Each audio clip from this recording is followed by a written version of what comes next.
Are you somehow comforted by knowing demographics are not this?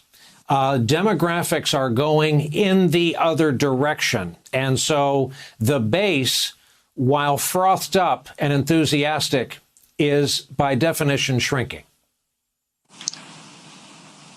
I am sort of comforted, but I also think that, you know, what we're seeing to me is, and I've said this before, I think we're seeing an antibiotic resistant strain of a disease that has come from not effectively eradicating the virus, the disease of white supremacy and toxic masculinity. I mean, Matt Gaetz is a young guy, right? Like, there are young people in this movement who are equipped.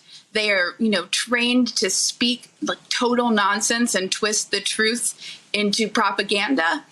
And I sort of think that it's really time, for the sake of democracy, for Republicans, or even just former Republicans who still claim to be conservatives, holding on to the idea that the party is salvageable, need to reorient themselves to the new reality, because we can't afford the risk. If I'm right, then, you know, Ted Cruz's smug, callous, smarmy speech, you know, it was as demonstrative in my mind as it was reprehensible. This is the direction of the party.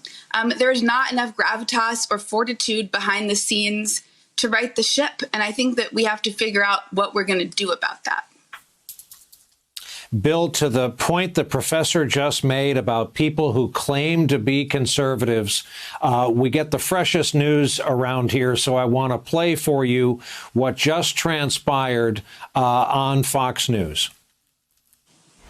The fact that the president is going to come and reconnect with the people who love him so much on this stage, I think it's going to be a very, very important moment for actually healing amongst the conservative side of all of this. But I think for the country generally, no one's voice should be silenced, and definitely not a president of the United States.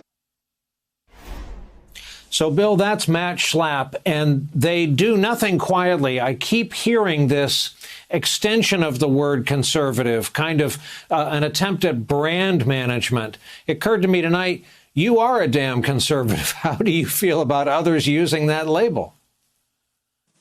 You know, look, I could say at great length why it's not true conservatism and there's a better conservatism, and I could talk about everyone from Edmund Burke to Bill Buckley, but at some point you do have to say, Caroline's right about this, you know, conservatism is what it says it is at the time. And if that is the conservative political action conference, and they're getting a lot of people, they're getting the former president of the United States, they're getting sitting U.S. senators, they're getting sitting U.S. members of Congress, proud to have objected to the electors on January 6th, unwilling to denounce the insurrection on January 6th. So now, does that mean that you still want to try to weaken them within the Republican Party, defend the decent Republicans? But I don't disagree with Caroline that the fight for the Republican Party in the short term may be over.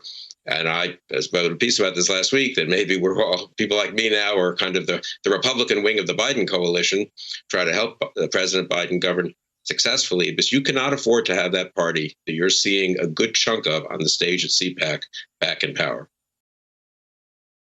Hey, thanks for watching our YouTube channel. You should know that you can follow today's top stories and breaking news and catch up on your favorite MSNBC shows all in one place.